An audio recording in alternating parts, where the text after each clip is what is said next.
You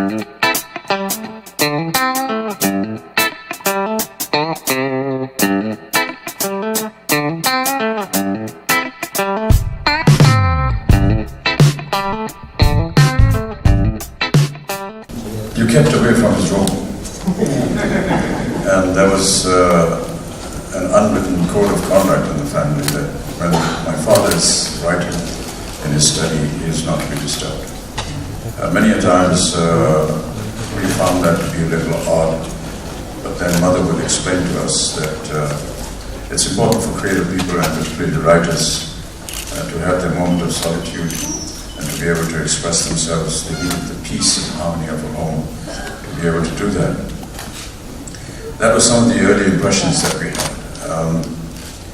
But as we grew up, there were many occasions when, if he was doing an important piece of work, I remember that he was asked by Pandit Jawaharlal Nehru to translate a biography on him, written by Michael Risha, into Hindi, and there was a deadline that he had to finish before his birthday.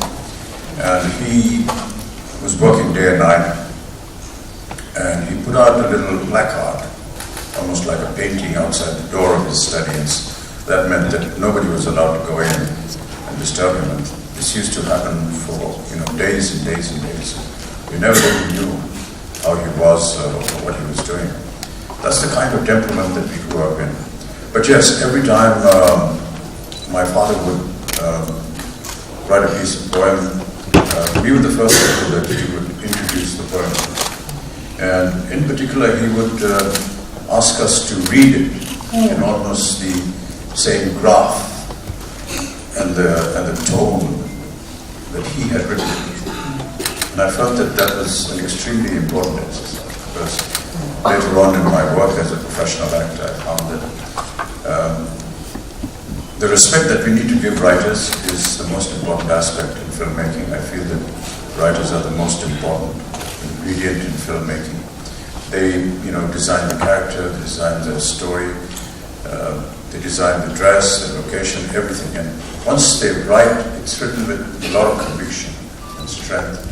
And it's important to be able to gauge their mind and the graph of their language before you actually say your lines.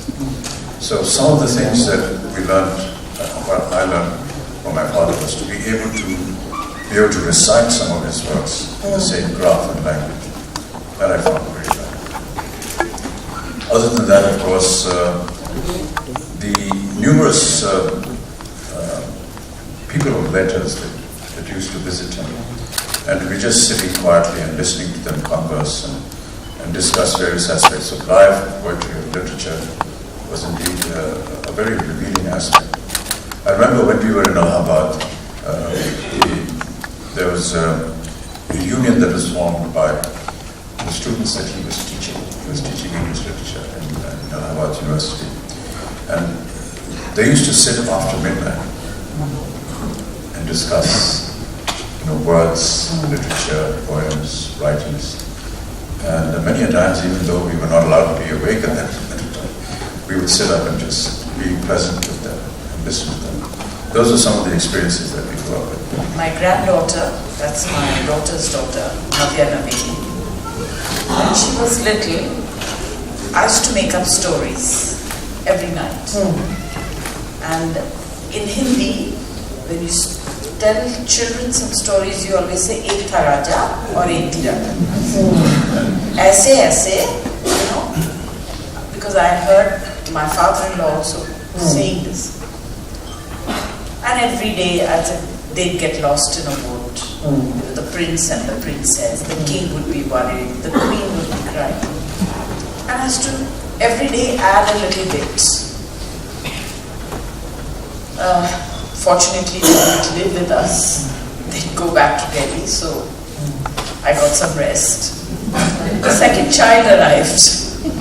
Now I had to tell a story to both of them. And I started telling the same story, adding a little bit, and paying a little more attention to the prince as well. It used to be more the princess before. One night, and it used to be all in dark. And they were in these bunker beds. So the older one slept up and the younger one slept down. She just bent down a little. Nani, can we have a new story?